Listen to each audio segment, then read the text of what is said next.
On 6 November 1993, the citizens of Delhi will elect a 70-member assembly. Ironically, it is only after 4 decades that the megacity will get a popularly elected government of its own. For some time now, all political parties have been demanding statehood for Delhi. The proposed assembly still falls short of this demand, since the Union Territory status will remain. The assembly will merely replace the Metropolitan Council, which was last elected in 1983 but was superseded in 1990. In spite of being pampered with subsidies, the city has a host of major problems. With a rapidly expanding population, inadequate power, housing and public transportation. The need for an elected assembly was felt, precisely so that these problems could be addressed with accountability. In the final days of the campaign, the city is inundated with buntings, posters and rallies as the politicians begin to woo the electorate. Like all elections in India, there is an intensity to the canvassing. And every party has its star performers out in the field persuading the crowds.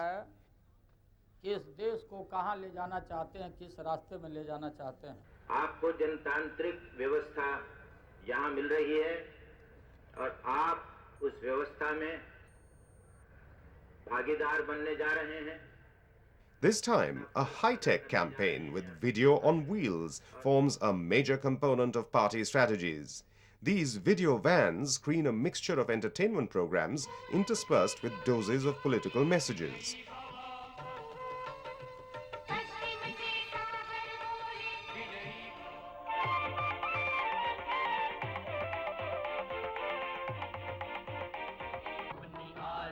The parties have ensured that familiar songs and personalities form an integral part of the content.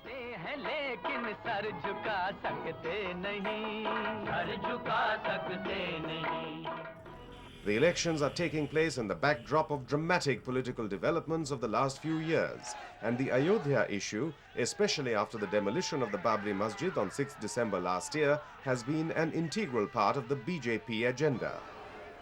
But the India This Week Marg survey shows that at least the average Delhi citizen is most concerned about issues which affect his daily life.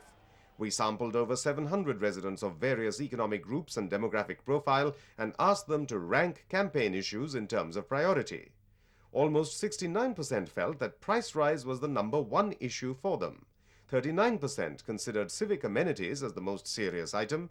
38% put corruption in public life as their topmost concern. 13% political stability, and a negligible 10% were of the view that the Ayodhya issue was of paramount importance. It is this realization that has prompted the parties to re-engineer the thrust of their campaign in Delhi. I don't think Ram or Ayodhya is going to be a basic issue in the election. It is going to be an election basically on local issues and the performance of each party on those basic issues.